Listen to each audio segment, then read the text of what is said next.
हेमंत का लूट गैंग। नमस्कार, मैं हूं शंकर दत्त पंत। झारखंड में इन दिनों माइंस लीज मामले पर सियासी घमासान मचा हुआ है। इस बीच माइंस लीज मामले में मुख्यमंत्री हेमंत सोरेन ने चुनाव आयोग को अपना जवाब भी दे दिया है। दरअसल मुख्यमंत्री हेमंत सोरेन को खदान लीज मामले में सफाई पेश करने के लिए भारत निर्वाचन आयोग ने व्यक्तिगत रूप से मौजूद होने को कहा। आपको बता दें कि आयोग ने 31 मई को हेमंत सोरेन को हाजिर होने का निर्देश दिया है।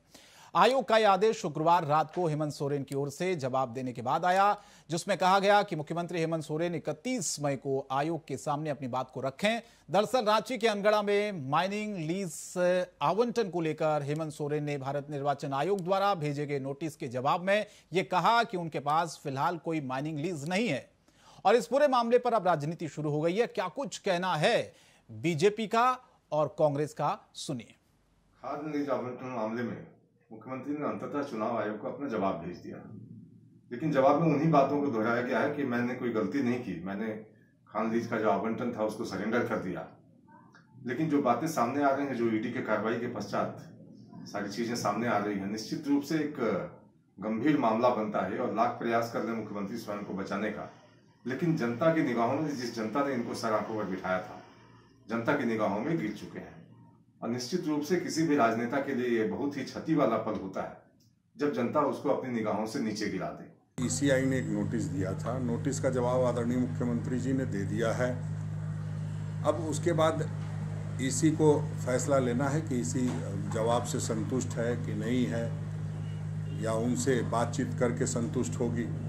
मुझे लगता है कि इलेक्शन कमीशन ऑफ इंडिया बहुत जल्दीबाजी में है। जिस तरह से जवाब जाता है और जवाब जाने के 24 घंटे के अंदर में ये तय कर लेते हैं कि ये तिथि सुनिश्चित की जाती है, हमें लगता है ये गंभीर विषय है और विधायकी का मामला है, मुख्यमंत्री जी का मामला है, तो थोड़ा इसको गंभीरता के साथ इस पर पहल होनी चाहिए। भारतीय जनता पार्टी ने चीज़ों को परोसने का काम किया है या राज्य की छवि को शर्मसार करने का जो कुत्सित प्रयास किया है वो सफल होने वाला नहीं है। कानून संविधान के दायरे से चलता है और कानून संविधान में उद्धृत धाराओं के जरिए चलता है।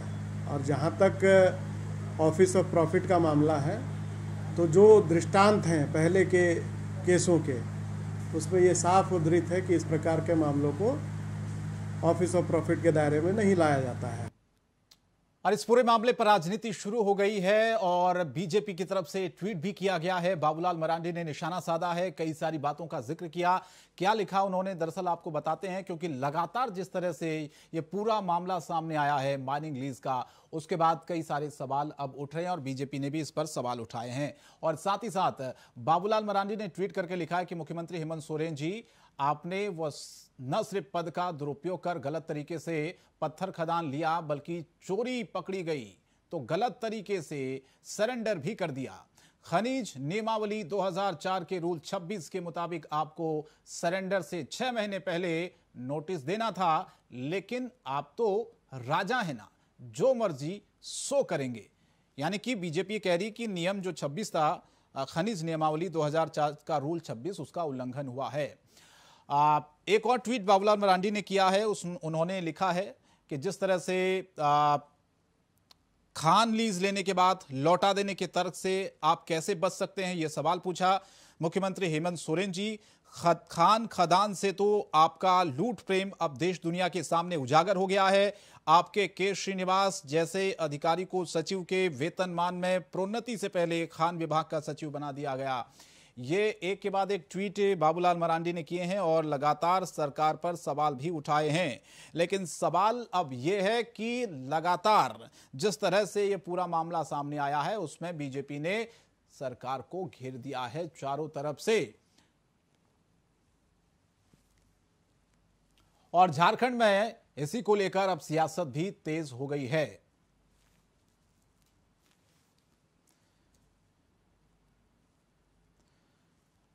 तो फिलहाल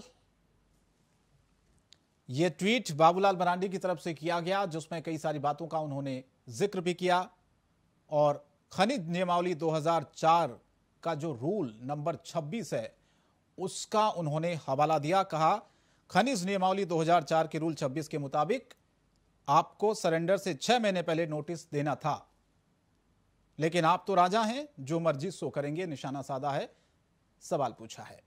तो इस मामले में विपक्ष को एक बार फिर सरकार को घेरने का मौका मिल गया है। ऐसे में जनता ये सवाल पूछ रही है कि क्या झारखंड को लूटने के लिए बनाई गई थी सरकार?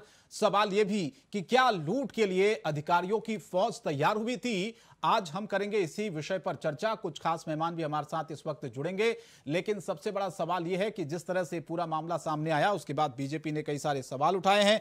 माइंस मामले में जवाब भी दिया गया, लेकिन जो जवाब दिया गया उस पर भी अब सवाल उठा रही है बीजेपी और यह कह रही है कि जो खनिज नियमावली 2004 जिसका रूल नंबर 26 है उसका हवाला दिया जा रहा है और यह कहा जा रहा है कि इस रूल के मुताबिक सरेंडर से 6 महीने पहले नोटिस देना था, जो कि नहीं दिया गया। तो अब पूरे तरह से झारखंड में जो जनता है वो भी ये सवाल पूछ रही है कि भाई किस तरह से ये पूरा जो मामला सामने आया है। आपने एक मामला तो ये देखा होगा, दूसरा आपने देखा होगा किस तरह से पूजा सिंघल का जो मामला इन दिनों चल रहा है उसने भी कहीं ना कहीं मुश्किलें सरकार की बढ़ा दी हैं और बीजेपी बार बार कई ऐसे और नाम जिनका जिक्र कर रही है, जिनमें बाबूलाल मरांडी ने ट्वीट करके श्रीनिवास जैसे अधिकारी को सचिव के वेतनमान में प्रोन्नति से पहले खान विभाग का सचिव बना दिया। यह भी सवाल उन्होंने उठाया है और पूछा है कि खान लीज लेने के बाद लौटा देने के तर्ज से आप कैसे बच सकते हैं मुख्यमंत्री हेमंत सोरेन जी। क्योंकि जो जवाब है वो दरअसल उसमें ये दिया गया है चुनाव आयोग के नोटिस का। उसमें कहा गया कि फिलहाल कोई माइनिंग लीज उनके पास नहीं है, क्योंकि आपको याद है कि रांची के अनगढ़ा मौजा में 88 डिसमिल जमीन की माइनिंग लीज 17 मई 2008 को 10 साल के लिए ली गई थी। यह जवाब में कहा गया है। इसके बाद कहा गया कि साल 2018 में लीज नवीनीकरण के लिए उन्होंने आवेदन दिया था, लेकिन यह अस्वीकार कर दिया गया, एक्सेप्ट नहीं हुआ। इसके बाद रांची के उपायुक्त ने साल 2021 में नए सिरे से माइनिंग लीज लेने का आवेदन दिया और नियमों का पालन करते हुए उन्हें माइनिंग लीज दी गई। हालांकि उन्हें इस खदान से 4 फरवरी 2022 तक खदान करने की अनुमति नहीं मिली, यह भी जिक्र है। इसके बाद उन्होंने खनन लीज सरेंडर कर दी और कहा गया फिलहाल उनके पास कोई माइनिंग लीज नहीं है। और उसी पर ट्वीट भी किया है बाबूलाल मरांडी ने। सवाल पूछा है कि भाई आप ये बताइए कि जो खनिज नियमावली 2004 का रूल नंबर 26 है उसका आपने पालन क्यों नहीं किया। उसमें लिखा हुआ है कि खनिज नियमावली 2004 के रूल नंबर 26 के मुताबिक आपको सरेंडर से 6 महीने पहले नोटिस देना होता है, लेकिन नोटिस नहीं दिया गया। बीजेपी ने एक और आरोप लगाया, कहा कि आपकी सरकार है, आप राजा है, जो मर्जी आप वो करेंगे। और इसीलिए अब लगातार ये सवाल झारखंड में इन दिनों उठ रहा है और जो आयोग को जवाब दिया गया है उस पर भी बीजेपी दरअसल सवाल उठा रही है। तो सवाल हमारा यह है कि क्या ये जो बवाल मचा हुआ है खान लीज लौटाने के तर्क पर, लगातार झारखंड में जो सरकार का जब गठन हुआ, अब सवाल ये पूछ रही है जनता कि क्या झारखंड को लूटने के लिए क्या सरकार बनाई गई थी, ये पूछा जा रहा है। और लूट के लिए अधिकारियों की क्या एक बड़ी फौज तैयार की गई थी, ये भी सवाल उठ रहा है। क्योंकि आने वाले दिनों में न सिर्फ पूजा सिंघल, उनके सीए बहुत से ऐसे नाम बताए जा रहे हैं कि जो कि बेनकाब होंगे। जांच की आंच बहुत आगे तक पहुंचेगी और उसके बाद जो पूरा लूट गैंग था उस लूट गैंग का खुलासा भी होगा कि किस तरह से राज्य को लूटा जा रहा था, किस तरह से दीमक की तरह राज्य में भ्रष्टाचार फैला हुआ था। और अब ईडी जो कार्रवाई कर रही है, जांच कर रही है, पूछताछ कर रही है, उसके बाद देखना होगा कि आने वाले दिनों में कौन से वो नाम जो कि खुलासे होंगे। लेकिन फिलहाल आपको बता दें कि जिस तरह से ये पूरा मामला सामने आया है माइनिंग लीज का, उसने कहीं ना कहीं मुश्किलें जरूर बढ़ा दी हैं सरकार की। खनिज नियमावली 2000 का रूल 26 क्या कहता आप ये देखिए। तो उसी रूल का हवाला बीजेपी दे रही है और यह कहा जा रहा है कि नियम का पालन नहीं किया गया, इस रूल का पालन करना चाहिए था लेकिन नहीं हुआ है। चलिए चर्चा की शुरुआत हम करते हैं। कुछ खास मेहमान हमारे साथ इस वक्त जुड़ रहे हैं। अनंत अमित जी हैं, नेता भारतीय जनता पार्टी के, बहुत बहुत स्वागत है आपका। लक्ष्मी नारायण तिवारी जी हैं कांग्रेस पार्टी से, बहुत स्वागत है तिवारी जी आपका भी। ओमकार नाथ जायसवाल जी जेएमएम के नेता हमारे साथ जुड़ रहे हैं, आपका भी बहुत बहुत स्वागत है। सबसे पहला सवाल मैं अनंत अमित जी आप ही से करना चाहता हूं, क्योंकि जो जवाब दिया गया है चुनाव आयोग को नोटिस का सरकार की तरफ से, उसमें साफ साफ ये कहा गया है कि भाई माइनिंग लीज 17 मई 2008 को 10 साल के लिए ली गई थी। इसके बाद 2008 में लीज नवीनीकरण के लिए उन्होंने आवेदन दिया था, लेकिन ये अस्वीकृत कर दी गई, इसको एक्सेप्ट नहीं किया गया। उसके बाद वो कहते हैं कि रांची के उपायुक्त ने 2021 में नए सिरे से माइनिंग लीज लेने का उन्होंने आवेदन दिया, नियमों का पालन करते हुए उन्हें माइनिंग लीज दी गई। हालांकि उन्हें इस खदान से 4 फरवरी 2022 तक खदान करने की अनुमति नहीं मिली, ये भी उन्होंने जवाब में लिखा है। अब वो ये कहते हैं कि भाई जिसके बाद उन्होंने जो खनन लीज थी वो सरेंडर कर दी और फिलहाल उनके पास कोई माइनिंग लीज है नहीं। आप लोग ये कह रहे हैं कि नियम 26 जो है खनन नियमावली, उसका भी उल्लंघन अब हुआ है। निश्चित तौर पे शंकर जी, निश्चित तौर पे ये उल्लंघन हुआ है। ये तो वही बात हो गई कि मैं एक लाइन में राज्य की 3.5 करोड़ जनता को ये बताना चाहता हूँ जी कि कोई अपराधी बैंक में लूट करता है और वापस चले जाता है, रात को उसको लगता है कि ये तो गलती हो गई और सुबह जाकर वो बैंक में पैसा वापस कर देता है। तो यही स्थिति उस राज्य की बनी हुई है। आपने देखा होगा कि बार बार आप अभी प्रोमो चला रहे, पूरी 3.5 करोड़ जनता ये देख रही है और उसको एक एक चीज आपने जिस तरीके से बताया, मैं आपके इंडिया वॉइस की सराहना करता हूं कि आपने एक एक दर पिंटू को पॉइंट को आपने बताने का कोशिश किया है। देखिए, जिस तरीके से इन्होंने माइनिंग लीज लेने के बाद और जिस तरीके से आप बता रहे हो, मीडिया बता रही कि इन्होंने चुनाव आयोग को ये जवाब भेजा है कि हमारे पास कोई माइनिंग लीज नहीं। कल माननीय मुख्यमंत्री जी ये भी कहेंगे कि 11 एकड़ जमीन जो उनकी पत्नी के नाम पर लिया गया था रांची में, वो भी वो सरेंडर कर देंगे। तो तमाम तरह के झूठ के पुलिंदे जिस तरीके से बांध रहे हैं माननीय मुख्यमंत्री जी, ये वो वहां की 3.5 करोड़ जनता इनके झूठ से परेशान हो चुकी है। और जहां तक आप अधिकारियों की बात कर रहे हैं, मैं बहुत महत्वपूर्ण बात शंकर जी इंडिया वॉइस के माध्यम से कहना चाहता हूं कि कई नेता वहां के झारखंड के अधिकारियों के ऊपर जिस तरीके से उंगली उठा रहे हैं, तो मैं इंडिया वॉइस के माध्यम से कहना चाहता हूं और 3.5 करोड़ जनता को नहीं, पूरे देश की जनता को यह बताना चाहता हूं कि आज भारत सरकार के कैबिनेट सेक्रेटरी जो हैं माननीय श्री राजीव गौबा जी, वो झारखंड प्रदेश से आते हैं। माननीय मुख्य सूचना आयुक्त राजीव कुमार जी झारखंड प्रदेश से आते हैं। प्रधानमंत्री जी के सलाहकार अमित खरे जी झारखंड प्रदेश से आते हैं। तो जिस तरीके से राजा ने माननीय मुख्यमंत्री जी ने वहां के अधिकारियों को लूट की छूट दी हुई है और एक गिरोह बना रखा है जिस तरीके से अपराध करने का, तो निश्चित तौर पे इसके दोषी माननीय मुख्यमंत्री जी है, वहां के अधिकारी नहीं है। अधिकारियों को जिस तरीके से नेताओं के साथ पे काम करने का निर्देश दिया जाता है, वो अधिकारी, हम ये कह रहे हैं कि कुछ अधिकारी उसमें लिप्त हैं, पूजा सिंघल जैसी अधिकारी हैं और भी अधिकारी आएंगे, लेकिन वहां के राज्य के विषय में बोलना, वहां के मुख्यमंत्री जी को ये सोचना चाहिए, बार बार कहना चाहिए कि हमारे राज्य के भी अधिकारी हैं, अच्छे अधिकारी हैं, और वहां जिस तरीके से इन्होंने लूट मचा रखी है। आपने आज देखा होगा कि अभी थोड़ी देर पहले माननीय मुख्यमंत्री जी ने एक सारे जिला के अधिकारियों के साथ, कप्तान, पुलिस के कप्तान के साथ और जिला अधिकारियों के साथ एक बैठक की है। 2.5 साल बाद माननीय मुख्यमंत्री जी को ये याद आया कि कई जिलों में अवैध कोयले का खनन हो रहा है।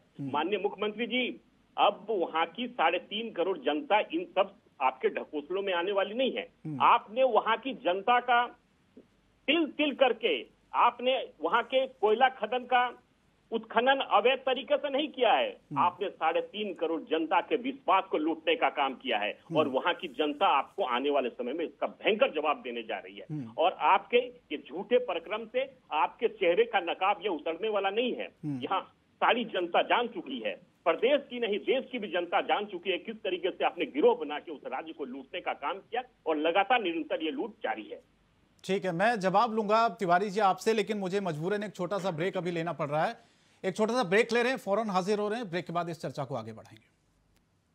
ब्रेक के बाद आपका स्वागत है। चर्चा की हम लगातार शुरुआत भी कर चुके हैं और सवाल इसलिए उठा रहे हैं हम क्योंकि झारखंड को क्या लूटने के लिए सरकार बनाई गई थी, ये सवाल हर झारखंड का एक शख्स आज पूछ रहा है, क्योंकि धीरे धीरे कहा जा रहा है कि आने वाले दिनों में न सिर्फ पूजा सिंघल और भी कई ऐसे नाम जो बेनकाब हो सकते हैं, और दूसरा माइनिंग लीज का मामला कहीं ना कहीं सरकार के लिए सिरदर्द बना हुआ है। लक्ष्मी नारायण जी, आप क्या कहेंगे? क्योंकि बाबूलाल मरांडी ने तो साफ साफ सवाल पूछा है, ट्वीट भी किया है। वो कह रहे हैं कि मुख्यमंत्री हेमंत सोरेन जी, आपने न सिर्फ पद का गलत दुरुपयोग किया, पत्थर खदान लिया, बल्कि चोरी पकड़ी गई, गलत तरीके से सरेंडर भी कर दिया। अब वो कह रहे हैं कि खनिज नियमावली 2004 का रूल नंबर 26 जो है उसका भी आप लोगों ने पालन नहीं किया है, वो भी आपकी चोरी पकड़ी गई है। 2-3 बातें मैं उल्लेख करना चाहता हूँ। पहला ये कि जिन बातों को आदरणीय बाबूलाल जी मरांडी उठा रहे हैं, मैं इसी परिप्रेक्ष्य में, इसी कड़ी में आपका ध्यान खींचना चाहता हूँ कि माननीय विधायक श्री सरजू राय जी ने भी कुछ सवाल खड़े किए। हमारा आग्रह है कि उस मामले को भी इससे जोड़ा जाए और पूर्व मुख्यमंत्री के कारनामों की भी जांच हो। वैसे मैंने एक हफ्ते पहले ये निवेदन किया था कि राष्ट्रीय दलों को आरोप प्रत्यारोप से बचना चाहिए। हम कहें कि तुम चोर और तुम कहो कि हम चोर, ये बचना चाहिए। लेकिन हो ऐसा नहीं रहा, हो रहा है या नहीं, नियम का उल्लंघन हुआ नहीं हुआ, ये मेरा सवाल ये था। मुझे कहने दीजिए, बीच में टोका टोकी करिएगा, मैं आपको रोक तो नहीं सकता, मैं चुप लगा दूंगा। मैं ये कह रहा हूं कि श्री सरजू राय जी माननीय विधायक, जो पूर्व में बीजेपी के सीनियर नेताओं में से थे, आज जब वो दूध की मक्खी की तरह निकाल के उनको टिकट से वंचित कर दिया गया और उन्होंने पूर्व मुख्यमंत्री को मुख्यमंत्री रहते हुए जमशेदपुर में पटक के चित किया, तब वो गैर भाजपाई हो गए। अब वो दिक्कत पैदा कर रहे हैं। तो भाषा आदरणीय सरजू राय जी ने जो सवाल तिवारी जी आपके भाषा पे बहुत आपत्ति है। मामला पर तिवारी जी भाषा उसकी भी जांच होनी चाहिए। असंसदीय भाषा का प्रयोग मत कीजिए, आप राष्ट्रीय चैनल पे बैठ के। जितनी हड़बड़ी है, हमारा सुझाव है, सलाह है कि ऐसा करें कि या तो संविधान में संशोधन कर लें, चुनाव 2.5 साल में करा लें, नहीं तो धारा 356 का प्रयोग करके सरकार को गिरा दें, नहीं तो एक और उपाय है, पटका पटकी करके बल प्रयोग करके मुख्यमंत्री जी को पटक के और कुर्सी पर बैठ जाए जाके। इतनी हड़बड़ी अगर है, विपक्ष की भूमिका में दिखनी चाहिए सकारात्मक विपक्ष की भूमिका। अभी आदरणीय आनंद अमित जी कह रहे थे, 7 बार उन्होंने झारखंड के 3.5 करोड़ का उल्लेख किया। एक बार से हम लोग नहीं समझ पाए थे, 3.5 करोड़ जनता देख रही है। अरे भाई, 3.5 करोड़ जनता आपकी हड़बड़ी भी देख रही है कि जब जनता ने आपको रिजेक्ट कर दिया है तो अब आप चाहते हैं चोर दरवाजे से घुस जाना। ये होने वाला नहीं है। अरे तिवारी जी, मेरा एक छोटा सा सवाल था, वो आप कहाँ लेकर गए? ओमकार जी, क्या आपको भी लगता है जैसे सरकार का जब गठन हुआ था तो किसी ने सोचा नहीं था, अब जनता ये पूछ रही, भाई क्या झारखंड को लूटने के लिए ही सरकार का गठन हुआ था क्या? इसीलिए सरकार बनाई गई थी क्या? क्या ये पूरा जो लूट का गैंग चल रहा है क्या ओमकार नाथ जी? सचिव पूजा सिंघल जी के और सब लोग मिलकर लूट रहे हैं झारखंड को। पूजा सिंघल की ओमकार जी, उस समय के भी कार्यों की जांच हो। और आदरणीय मुख्यमंत्री जी ने जो सीलिंग सरेंडर किया, ठीक है तिवारी जी, ओमकार जी बोल रहे क्योंकि वक्त बहुत कम है आज, अदालत में है। हाँ, तो थोड़ा धैर्य रखिए ना। ठीक है ओमकार जी बोलिए आप। फैसला आएगा, सर्वमान्य होगा। ओमकार जी, जो सवाल था मेरा वो आपने सुन लिया होगा, उसमें मेरा एक सवाल और है, क्या जो नियम 26 का हवाला बीजेपी दे रही है, खनिज नियमावली 2004 का, वो कह रही कि इस रूल का भी उल्लंघन हुआ है, इस पर आप क्या कहेंगे? देखिए सुनिए, 3.5 करोड़ जनता सुन रही है और हम लोग बोल रहे हैं, आप भी सुन रहे हैं, सब लोग सुन रहा है। रतौंधी बीमारी का इलाज क्या है? जिनको रतौंधी बीमारी हो गया है उसका इलाज तो नहीं है, और भारतीय जनता पार्टी के लोगों को रतौंधी बीमारी हो गया है, अब उसका इलाज तो करना पड़ेगा। और मैं कह रहा हूं, ये हवा जाकर कह दो दिल्ली के दरबारों से, ये हवा जाकर कह दो दिल्ली के दरबारों से, न डरा है न डरेगा झामुमो दिल्ली के राजदारों से। हम लोग डरने वाले नहीं है। इन लोग का जो चाल है, 12 साल बाद लालू यादव का छापा पड़ रहा है, सीबीआई करे, परेशान किया जा रहा है। चुनाव आयोग दिल्ली से प्लेन से नोटिस तलब हो रहा है। क्या कर रहे हैं आप? क्या स्थिति है? इतनी हड़बड़ी है, विपक्ष को समाप्त कर देना चाहते हैं। विपक्ष पूरा देश में नहीं रहे, विपक्ष पर ओरल चला दीजिए, जेल में डाल दीजिए, उस पर गोली चलवा दीजिए। यही है, यही काम है। नहीं नियम पूरा देश में ये खनिज नियमावली 2004 का रूल नंबर जो 26 है, मैं तो कह रहा हूँ बीजेपी, मैं तो कह रहा हूँ कि मोदी जी के घर के नीचे बजरंगबली का मूर्ति है, उनके घर का खुदाई हो तो बजरंगबली का मूर्ति निकल जाएगा। आप मेरे सवाल का जवाब दे नहीं रहे ओमकार जी।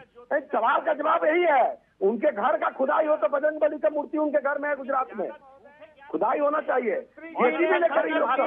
मत कीजिए, पुराना मामला को खोदो, गलत बयान मत निकालो। मैं दोनों लोगों मैं से कह रहा हूँ हम चेतावनी देते हैं कि गलत भाषा का प्रयोग मत कीजिए। तिवारी जी ने बात की बात कही है 5 साल पहले रघुवर दास की सरकार की। मैं तो कह रहा हूँ कि रघुवर दास और अर्जुन मुंडा के शासनकाल का जांच हो। ठीक है, कितने खाद, चलिए ठीक है, लीज दिया गया, कितना लीज दिया गया, जांच होना चाहिए। जो है अगर दम में है, अगर 56 इंच का सीना है, छोड़ के दूसरा कुछ ध्यान ही जांच कराइए। ठीक है सर। शासनकाल का जांच कराइए। ठीक है आनंद जी, ओमकार जी, लक्ष्मी नारायण तिवारी जी, मैं माफी चाहता हूँ सर, आज के लिए माफी, क्योंकि वक्त समाप्त हो गया है। जी, वक्त समाप्त हो गया है। आने वाले दिनों में देखना होगा कि क्या जो माइनिंग लीज का मामला है, क्या वो और मुश्किलें सरकार के लिए खड़ी करेगा। और पूजा सिंघल का जो मामला इस वक्त चल रहा है, उसमें कहा जा रहा है कि आने वाले दिनों में ईडी जो जांच पड़ताल करी, पूछताछ करे, उसके बाद कई सारे और ऐसे चेहरे जो बेनकाब होंगे। उससे झारखंड की सियासत इन दिनों इन्हीं मुद्दों को लेकर गरमाई हुई है। फिलहाल इस बड़ी बहस में इतना ही। नमस्कार।